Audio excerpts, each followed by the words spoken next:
תזכו לשנים רבות, נעימות וטובות. The Torah refers to the Masa that we eat on Pesach as lechem ani, the bread of a poor man. And of course, a poor man doesn't usually have a full loaf of bread. And therefore, in order that it should be the poor man's bread, lechem ani, we break the Masa in half, the yachas, and we put aside a piece of it, or the larger piece of it, for later on. We hide it, safun, it's saved for later on.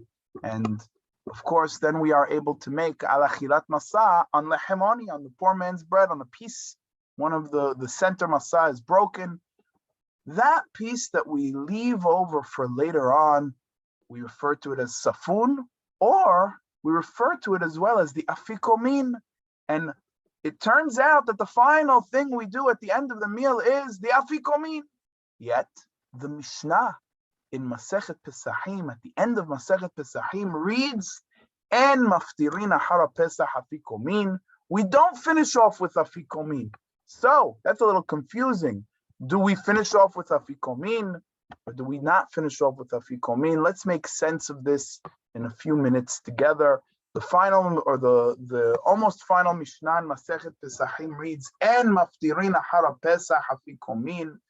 After the Pesach, the Korban, which is the centerpiece of the evening in the time of the Bet HaMikdash, of course, we had the Korban Pesach. After eating that Korban Pesach, what do we not do? We don't do afikomin. Well, what exactly is afikomin? It's actually a mahloket in the Gemara between Rav and Shemuel. Rav says afikomin means going from one group of a Korban Pesach to another group, another habura of Korban Pesach. Everyone had their designated group, and you were assigned to a specific Korban Pesach. You can't eat from somebody else's Korban Pesach, so afikomin would be going from one group to the other. That's a no-no, and everybody agrees that that's a no-no to go from one Korban to the other. Rav comes along and says that's what it means, afikomin. Comes along Shemuel and Rabbi Yohanan, and they explain that it's referring to types of foods, or in our language, perhaps desserts that you would eat at the end of the meal. After eating the Korban Pesach, don't you dare eat desserts. The focus and the final essential taste in your mouth and focus of the evening has to be the Korban Pesach. Interesting debate between Rav and Shemuel. Later on, the Gemara says, in the time when there's no Bet HaMikdash ba'avonotenu rabim, like today, instead of En maftirina hara Pesach afikomin, incidentally, that's the answer that we give to the Ben Hacham. When he asks the question, we answer him, Afata emor lo ki hilchot Pesach, tell him the halachot of Pesach all the way until the end of Masechet Pesachim. The halachot are the Mishnayot. If he's able to handle it, tell him, give him as much as he can. Teach him all the halachot, all the Mishnayot, all the way until the final Mishnah, Ben maftirina hara Pesach afikomin. Going back to what that Mishnah means, the Gemara says, in the time when there's no Bet HaMikdash, it's En maftirina har masa afikomin. Today, we don't have, unfortunately, Korban Pesach. So what we have is a piece of masa, that's the safun, that we're going to eat at the end, and that is going to be the last taste in our mouth. That is going to be in lieu of, or reminding us of, the Korban Pesach. So today, En maftirina har masa afikomin. Now, to make things a little bit more complicated, I'll just mention that interesting that we saw two different opinions on what afikomin means. Is it hopping from one group to another? Is it desserts afterwards? There's even a third opinion in the Gemara Yerushalmit that says mine zemer, certain types of singing. This is what it's referring to. What exactly does that mean? Hold off on that. I want to share with you that the halacha is brought down, halacha lema'aseh. Harambam brings down that approach of Shemuel and Rabbi Yohanan. You do not eat anything after the Masa, which reminds us of the Korban Pesach. The focus of the evening is the Korban Pesach. And afterwards, that's the final taste in your mouth. After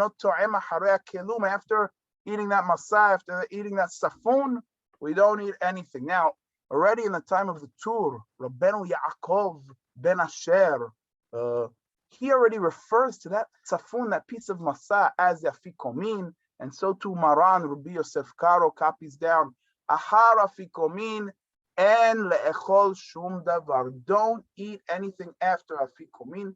The Beit Yosef explains, incidentally, that really the afikomin is what you're not allowed to eat after the masa. But because you're not allowed to eat after this masa anything else, we sort of called the masa itself afikomin. Right? It's a funny thing that happened, just to make sense of it, right? Like, for example, when we bake bread, we take out a little piece and we give it to the kohen. It's called challah. So the bread is bread. The piece that you give to the kohen is challah. But we call the bread challah, right? It's really not the challah. The challah is what you mafresh, what you take out, okay? So too over here, it's an interesting thing that happened. The afikomin is what you're not allowed to do after eating the masa. But we call the masa, which reminds us of the Korban Pesach, afikomin. In any case, this is the way the halacha comes out. Now, what exactly does this word afikomin mean?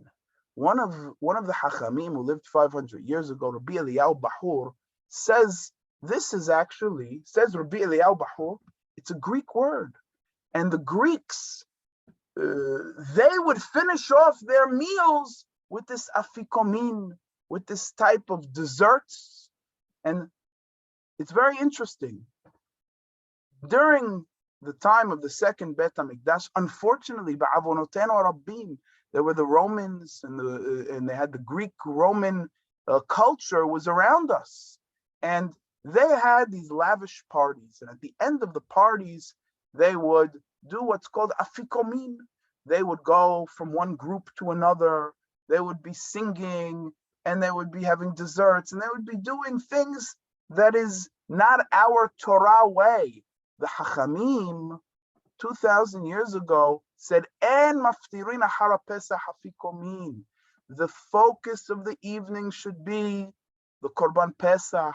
The focus of the evening should be sitting around the table, singing the Pizmonim, praising HaKadosh Baruch Hu, telling the story of Sipur Yetziat Mitzrayim, recognizing HaKadosh Baruch Hu's unbelievable Nisim v'Niflaot that he does for Am Yisrael.